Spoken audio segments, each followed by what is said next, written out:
Alô! Estamos aqui para mais um vídeo do Contos Maravilhosos. Esse projeto que é apresentado pelo Governo do Estado de São Paulo e pela ArcelorMittal, com a realização da Cooperativa dos Produtores Culturais do Estado de São Paulo, patrocinado pela ArcelorMittal e Belgo Becar através do PROAC.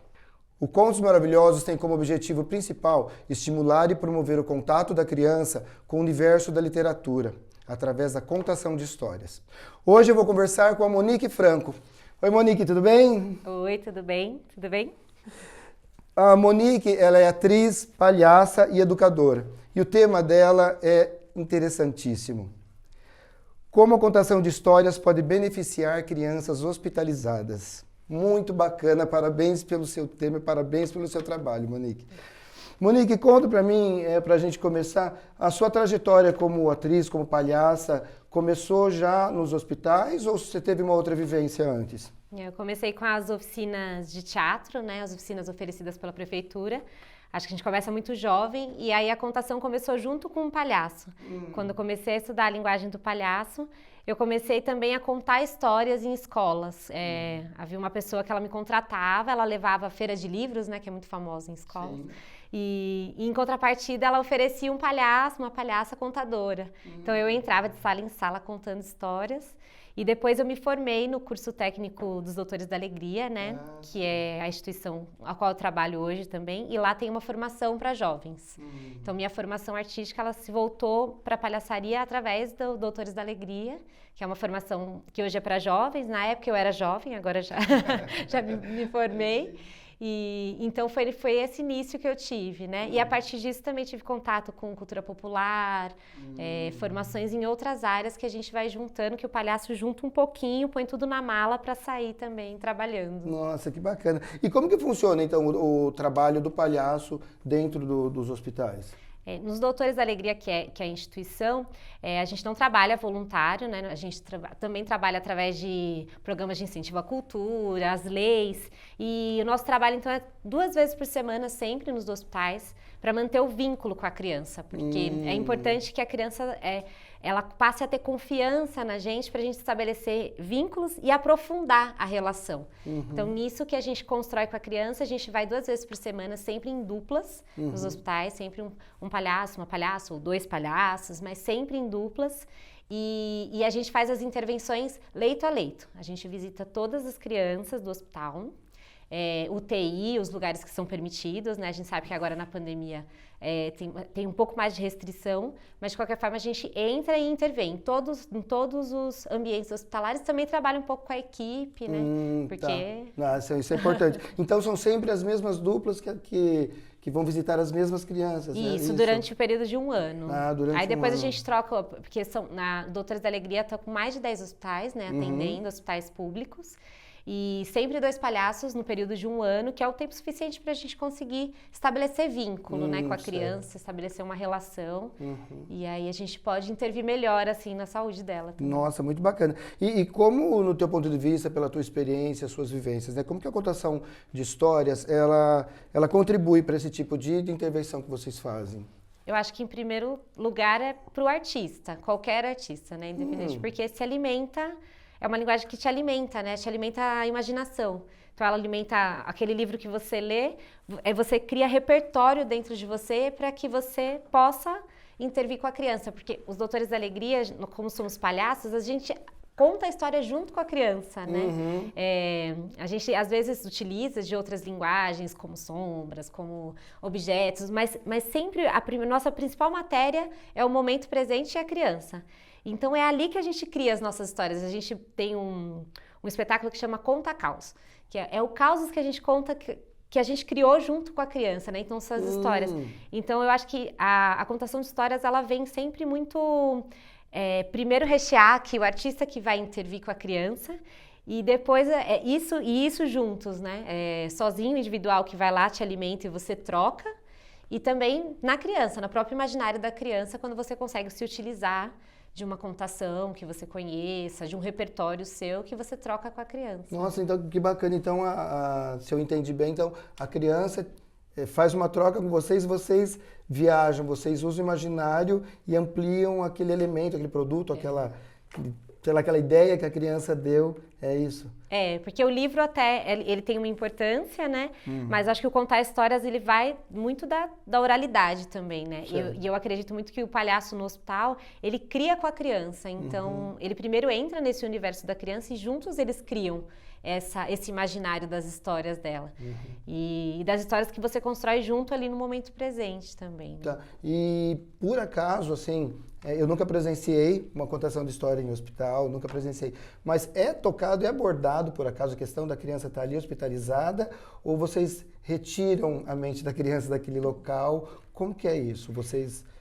Entendeu? A gente tem uma... não sei se é uma filosofia, uma premissa de que a gente olha o que está saudável na criança. A gente não entra e olha, né? Muitas pessoas falam, como que vocês conseguem atender uma criança hospitalizada? É porque a gente tem um olhar, a gente tem uma escuta para o que está saudável.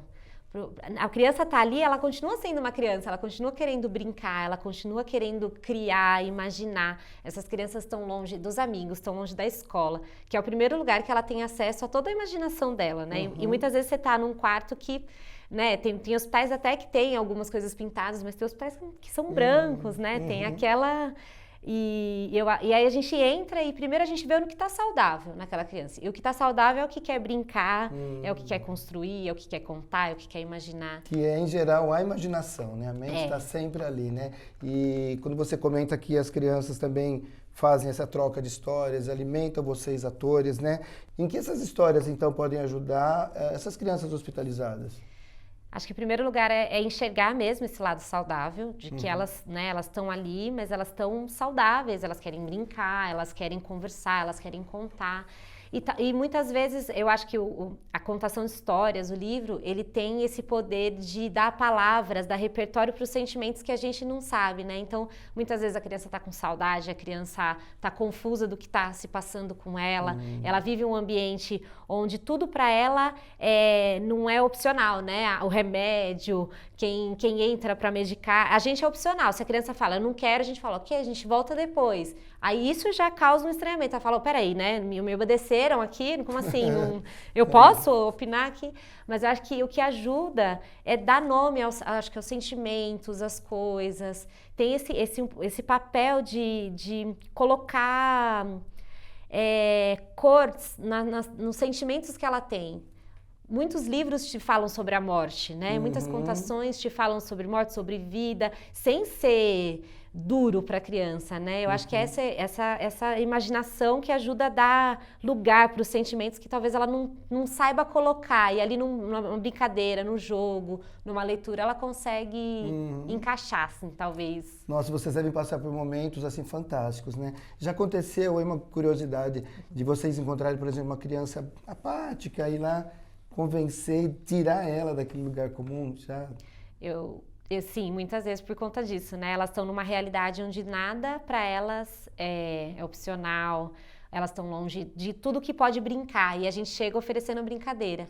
Então, na verdade, essa é a função, assim, é tirar ela desse lugar do apático para trazer ela para a vida, mas muitas vezes, assim, eu gosto também de lembrar de que elas também nos tiram, assim, né? A gente chega, vive situações muito difíceis dentro do hospital e a gente é ser humano, né? Igualzinho, todo mundo, mesmo de palhaço, e tem muitas vezes que eles estão tão ansiosos por receber a gente que você pegou o trânsito, foi lá, chegou, o olhar daquela criança tá tão vivo. Te cura, né? Também. Né? Que é uma troca.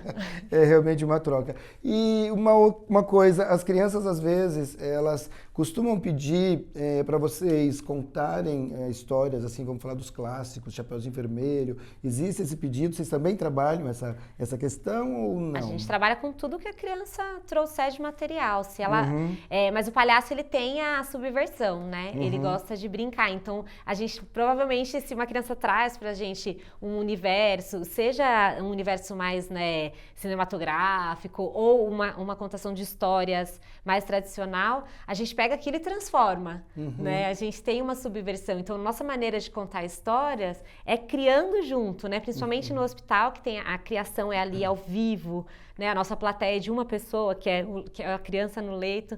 A gente conta, a gente caminha, mas a gente também brinca. E é muito legal, porque como as crianças também têm...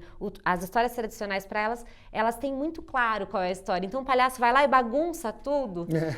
Para elas também é um outro universo de criação ali que você fala, não é assim que conta, os três porquinhos não fazem isso, né? Então, o divertido do palhaço, eu acho que é exatamente isso, assim, a gente entra nas histórias, mas a gente não permanece nelas, a gente deixa elas transbordarem para onde a criança e o jogo for levando também. Nossa, é muito trabalhar com a imaginação dela, né? Poxa vida, é muito bacana. E Monique, no teu ponto de vista, qual que é o maior desafio de se fazer uma contação de história para uma criança hospitalizada? Por mais estranho que pareça, ainda é a mesma coisa que a gente sente em casa, que é a televisão, o tablet, o celular, porque como eles estão muito tempo lá, eles acabam tendo acessos, né? Eu acredito que em muitos hospitais tem muitas televisões, né? Você tem brinquedotecas, mas ainda falta muito livro, acesso a livro, né? Ainda mais agora que até os livros você tem que ter uma questão com higienização, né? Porque não pode passar mas eu vejo muito nas brinquedotecas dos hospitais que você tem muitos brinquedos, mas você tem pouco acesso a uma biblioteca ali para que você possa contar. E quando você entra para uma criança hospitalizada, ela está disponível para brincar. Então, acessá-la, você vai acessando aos poucos, é por isso que o nosso trabalho também é um trabalho contínuo, né?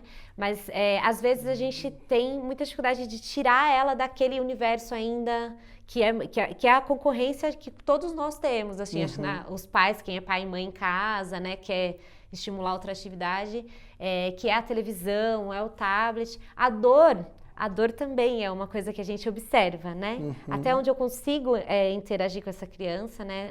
Onde o estado dela me permite também. São esses desafios, né? Você sabe que a qualquer momento você pode ser interrompido, né? Porque tem horários dos alimentos, dos remédios. Os procedimentos hospitalares, a gente está ali para contribuir, né? Mas o pouco que eu vi, assim, desde a pandemia para cá, sempre foi antes e agora eu acredito que um pouco mais também. O mundo digital, né? Assim. Certo. Às vezes a gente chega e fala assim, posso desligar a TV? Né? O palhaço vai brincando e vai ali, desliga a TV para ir trazendo o foco para a presença, né? Tá. E nesse processo da contação de histórias, vocês também chegam a estimular com relação à leitura? Sim. Você tá ali no hospital e a gente sabe que são crianças que estão longe das escolas, né? Tem crianças hospitalizadas que ficam um ano, né? Com tratamento de câncer, são tratamentos longos. Então, provavelmente, todo o acesso que ela tem à leitura mas eu ainda sinto falta de que a gente possa aprofundar mais, inclusive de ter esse suporte do próprio hospital, de ter, né? Você tem contadores de histórias como a Associação Vive e Deixe Viver que, né, tem o foco só na contação do livro para crianças hospitalizadas. Então, eu acredito que tem muitos trabalhos também voluntários e não voluntários que giram em torno da leitura, né? A gente, como palhaço, acaba indo mais nesse viés da contação que se cria junto, na oralidade, e menos para o livro. Mas ela também atravessa ali o trabalho, né? Como estímulo, né? Certo. Voltando a falar um pouco da questão do estímulo, né? Dessa troca entre a criança hospitalizada e o trabalho do palhaço, né? Uma pergunta aqui. O que, então, a contação de histórias contribui para o trabalho do palhaço em hospitais e quanto o palhaço pode contribuir na atividade da contação de histórias? Eu acredito que o palhaço, ele assim como uma formação cênica, né, ele vai para além desse olhar sobre o livro e eu acredito muito que o palhaço, principalmente do hospital, ele tem o olhar para a criança. Em primeiro lugar, é o olhar, o que a gente chama de escuta, que não é o escutar com os ouvidos, mas escutar com o corpo todo. E o palhaço, ele se aproveita daquilo que não deu certo, né? Ou daquilo que saiu um pouco ali. Então, às vezes a gente tem uma contação, a gente planeja, né? Eu conto história em outros lugares, que não no hospital, né? Com os alunos. Então, às vezes a gente planeja ali, né? Que a contação vai... E aí o aluno faz isso, ou a criança faz aquilo. E o palhaço, eu acredito que ele ajuda a pegar tudo isso como material, né? E aí ele brinca, né? O palhaço não tem muito medo do erro, ou do que vai assim, você não planejou. E eu acredito muito nessa questão da escuta e que a risada e o riso, ele acessa lugares na criança. criança, né? Independente da história, o palhaço ele acessa a criança quase que de imediato, né? O nariz, eu acho que ele tem uma ponte, assim.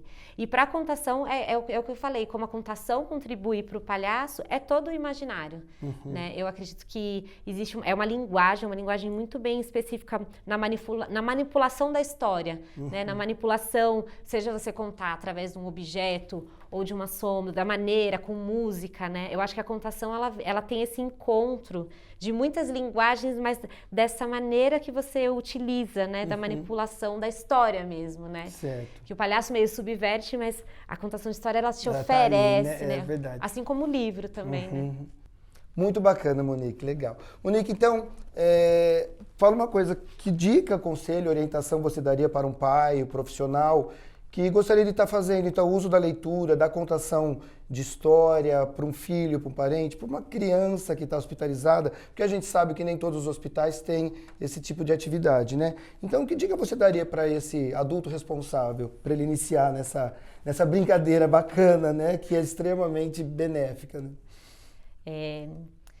Tem muitas associações, a Associação Vive e Deixe de Viver, ela tem um site que está cheio de coisas legais, que inclusive ela tem orientações para você ser um voluntário, né? Agora, se você está visitando algum parente, né, alguma criança hospitalizada e quer, ou até mesmo em casa, eu fico pensando que a primeira coisa é você estar com a criança, né? Ouvir um pouco a criança, né? Às vezes a gente tem costume como artista ou como adulto de chegar entregando tudo, como se a criança não tivesse nada para... Como se ela não tivesse umas vontades como se ela não preferências. tivesse a troca, né? Como eu venho do universo da palhaçaria, a troca é a questão mais bonita que eu posso ter.